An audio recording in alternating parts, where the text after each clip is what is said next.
ಇನ್ನು ಬಿಜೆಪಿಯಿಂದ ನನಗೆ ಯಾವುದೇ ಆಫರ್ ಬಂದಿಲ್ಲ, ಬಿಜೆಪಿಯಿಂದ ಆಫರ್ ಬಂದಿದೆ ಅನ್ನೋದು ಸುಳ್ಳು ಅಂತ ರವಿ ಗಣಿಗ ಹೇಳಿರುವಂಥ ಒಂದು ಸ್ಟೇಟ್ಮೆಂಟ್ಗೆ ಬಾಬಾ ಸಾಹೇಬ್ ಪಾಟೀಲ್ ರಿಯಾಕ್ಟ್ ಮಾಡಿದ್ದಾರೆ.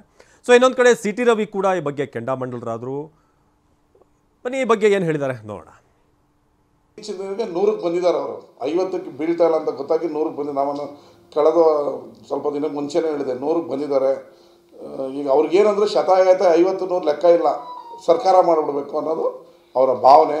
ಇದು ಯಾವುದಕ್ಕೂ ನಮ್ಮ ಶಾಸಕರು ಬೀಳಲ್ಲ. ಈಗ ನಮ್ಮ ಕಿತ್ತೂರು ಎಮ್.ಎಲ್.ಎ ಬಾಬುನಿಗೆ, ನಮ್ಮ ಚಿಕ್ಕಮಗಳೂರು ಎಮ್.ಎಲ್.ಎ ತಮ್ಮಣ್ಣನಿಗೆ ಎಲ್ಲಿ ಮಾತಾಡ್ಸಿದ್ರು, ಯಾರು ಮಾತಾಡ್ಸಿದ್ರು ಅಂತ ಗೊತ್ತಲ್ವ ಅವ್ರಿಗೆ. ಈಗೇನಾಗಿದೆ, ಬಿ ಜೆ ಪಿಯವರು ಹಗರಣಗಳ ಮೇಲೆ ಹಗರಣ ಮೇಲೆ ಹಗರಣ ಆಚೆಗೆ ಬರ್ತಾಯಿದೆ. ಇದೆಲ್ಲ ಬಂದ್ಬಿಟ್ರೆ ನಾವು ಜೈಲಿಗೆ ಹೋಗ್ಬೇಕಾಗತ್ತಲ್ಲ ಅನ್ನೋ ಭಯ ಅವ್ರಿಗೆ. ಅದರಿಂದ ಸರ್ಕಾರ ಮಾಡಬೇಕು, ಹೇಗಾದರೂ ಮಾಡಬೇಕು. ಓದ್ ಗೌರ್ಮೆಂಟ್ನಲ್ಲಿ ಮಾಡಿದಂಥ ದುಡ್ಡು ಇದೆಯಲ್ಲ, ಆ ದುಡ್ಡಿಂದ ಈ ಸರ್ಕಾರನ ಬೀಳಿಸ್ಬಿಡ್ಬೇಕು. ಕೇಂದ್ರ ಸರ್ಕಾರದ ಹತ್ರ ಯಥೇಚ್ಛವಾದ ದುಡ್ಡಿದೆ. ಅವ್ರ ಜೊತೆಗೆ ಈಗ ಜನತಾದಳದವರು ಸೇರಿಕೊಂಡಿದ್ದಾರೆ. ಇವರಿಬ್ಬರು ಸೇರಿ ಈ ಸರ್ಕಾರ ತೆಗೆದು ಬಿಡಬೇಕು. ಸರಿಗೆ ತೆಗಿಬೇಕಾದ್ರೆ ಎಷ್ಟು ಜನ ಬೇಕು? 50 ಜನ 60 ಜನ ಬೇಕು. ಅದಕ್ಕೆ ಏನು ಮಾಡಬೇಕು?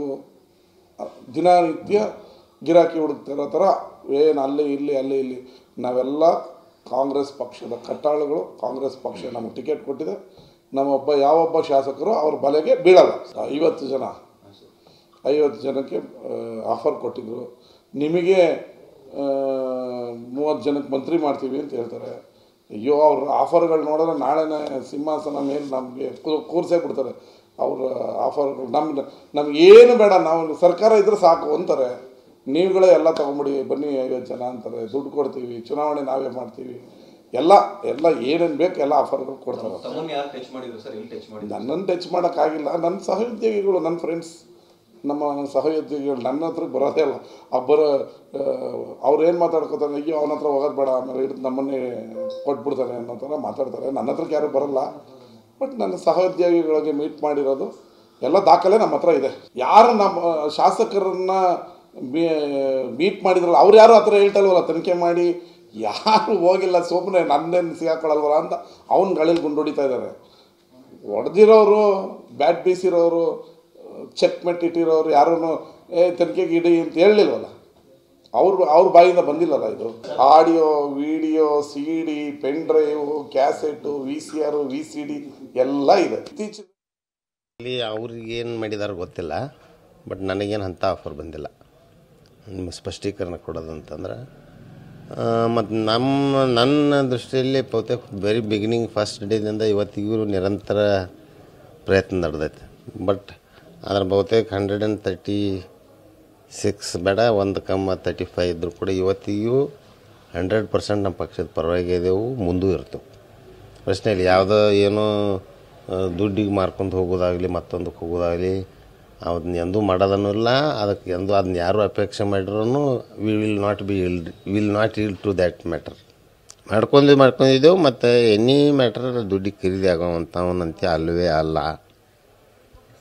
ಅವ್ರು ಇನ್ನೂ ಒಂದು 200 ಕೋಟಿ ಕೊಡ್ತಾರೆ ಅಂತಂದ್ರು ಅದು ನನ್ನ ವೈಯಕ್ತಿಕ ವಿಚಾರವಾಗಿ I am not going to yield for that thing.